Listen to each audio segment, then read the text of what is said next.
Howdy, folks. First of all, let me apologise. My voice is a bit gravelly today. Just getting over a cold that everyone seemed to get here in the southwest of England. Um, I thought I'd respond to a couple of recent videos that I found interesting that have a lot to do with this, what's gone on in this channel for the last few years. They're both by Phil McKnight, who you probably know. The first one, he sort of assesses all of his deep dive videos into the specs of budget guitars and how accurate they are over the last few years, which I find interesting because a lot of the brands that he's reviewed, I've reviewed as well, maybe not to the same extent, but we certainly have crossed paths in the review world. And his basic claims, or his basic findings in looking at them en masse, is that of all of the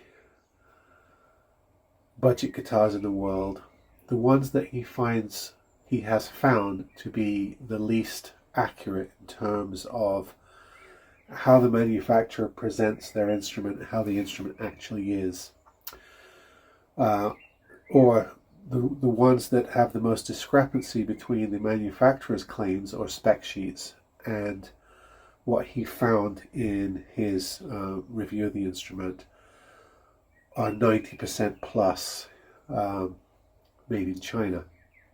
So his hypothesis is it's not a particular manufacturer or factory. It has to do with origin of make. Now, this at first, when you first hear it, seems to be echoing the oft repeated phrase, all Chinese guitars are junk. And you know I rail against that because there are many examples of decent Chinese making. But if you think about it a bit more deeply, it's not just that simple.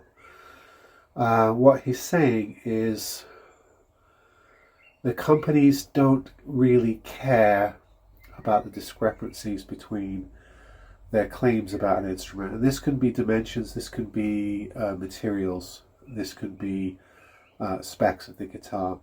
And what he's found, and when he's actually talked to various people, they just don't care.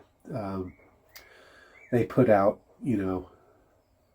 these specs, and whether or not the instruments match those specs, they don't really care. It's not a concern. They don't correct it. They say they'll work on it, but they never do. And he says, surprisingly, the second group that is not accurate are the much more expensive American-made, and that he finds the Korean, Indonesian, and Japanese-made guitars to be much more in keeping with the specs that they provide, usually dead on. Now, what that says culturally, I'll leave that alone. It could be more of a political thing that Chinese manufacturing doesn't have specific rules in place to where they have to record accurate specs of manufactured goods. There might be a certain freedom or a laxity that's allowed in the representation of manufactured goods in that world. One thing that didn't come up in the little clip that I watched of Phil's, it may have come up in a larger podcast, so I didn't listen to the whole thing. In my opinion, I see this a lot too. I think it factors into the price. When you buy a cheap Chinese instrument, a budget instrument, I, for one, am not expecting accuracy between the claims made by the manufacturer and what I find. I think that's part of the bargain, if you can see it that way. I don't really even read the claims. I don't really go to websites and sort of study the claims made by these manufacturers. For instance, when I bought a Harley Benton or an IYV or a Glary or any of those things, what they say on the website is immaterial. What I normally do is just get one, look at it, and then decide if I think it's a good bargain. What they say about their own instruments is immaterial to me. I don't really even look at it. I just sort of make my own assessment. So I sort of bypass those claims and just make my own determinations based upon my experience of the guitar. The other thing that's not covered in that video that I think is perhaps a factor here is that almost all these companies are, how do you say it? I've said it many times on this video. They do smaller runs. They do short runs of guitars. They pump them out, usually via websites or on social media sites. And it's a fast sell. They sell down those runs and they just repeat runs when they're successful. And this has come up in a lot of comments to my videos. You know, it happened just the other day. Someone was telling me that Idlewild guitar that you reviewed on this channel is not what you said it is. It was not a solid top. And I wrote back and I said, well, the one I got was. And the one I got was one of the earlier Cedar models, and it was definitely solid. But because they're short-run guitars, maybe down the line they put out some laminates, or they change the wood constructions, or they change the metal alloy in the frets, or they change the tuner types, or they change certain dimensions. Because they're such quick, short-run productions, there's a lot of variance. You know, they're just basically slapping together guitars out of the materials they have at the factory, and if they run out of that material, they substitute another one. I find that a lot with budget guitars. I find that a lot with IYV. I bought the same model of IYV and had different fretboard woods on the same model of guitar from run to run. And I think that's part of what Phil was talking about in this video about the specs. Maybe the original specs on a certain guitar, cheap production guitar, the necks were maple, but maybe at some point they changed to rosewood, or maybe at some point they changed to walnut. This happens a lot in short production guitar or OEM guitars, or guitars made to you know, a particular short blast manufacturing run. So yeah, I can see, I don't doubt the claims that he's making. Does it mean that all guitars from China are rubbish? No, of course it doesn't. We have things like Eastmans and the Chinese guilds that are excellent guitars coming from China, and many other examples too. Does it mean that there's a laxity in Chinese manufacturing? There are certain liberties taken? Certainly.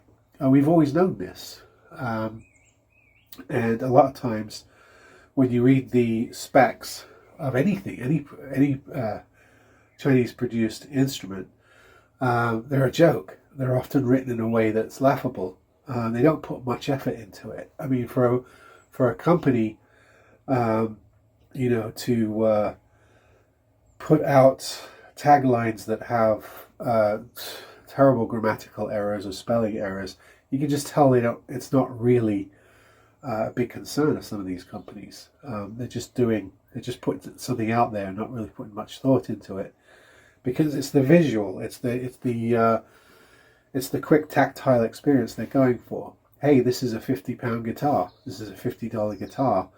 You're not going to sit and read the spec sheets. You're going to order one and see if it's any good. So yeah, it's an interesting topic to consider, and you know, there's certainly some very good meaty conversation in Phil's own assessment of this particular phenomenon. However, I think the short run variance of materials, the quick substitutions that are made in these factories to complete these short runs are perhaps not picked up on enough in that video and some of the comments to that video. So I thought I'd do my own, because that's definitely what I've run into. And I've run into it everywhere, with ukuleles, with electric guitars, with classical guitars. I often find a variance from experience to experience when ordering the same guitars, when ordering the same brand guitars. And of course, it's the most, the least accurate are the made for direct sale guitars, aren't they? The Harley Bentons, the Glaries, the things that are sold direct online. You know, all the stuff that's sold through Hard Luck Kings and all-in-one guitars and all these companies, Rondo. You find when they're marketed direct to the customer and they're not going through distribution or dealership, that they seem to be a lot more lax in their claims, because they're not having to get things vetted by guitar dealers and things like that.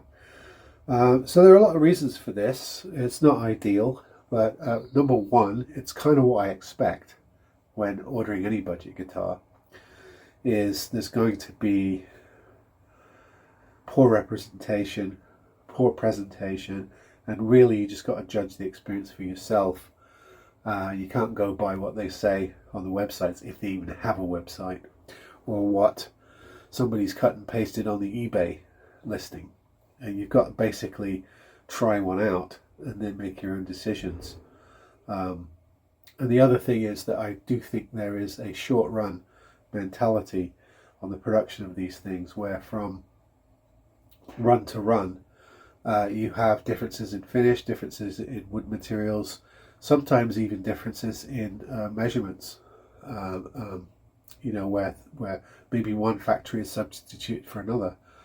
So it's very fluid, and they pump out these guitars, particularly Firefly and iWavy and companies like that. They pump out these guitars in very short blasts.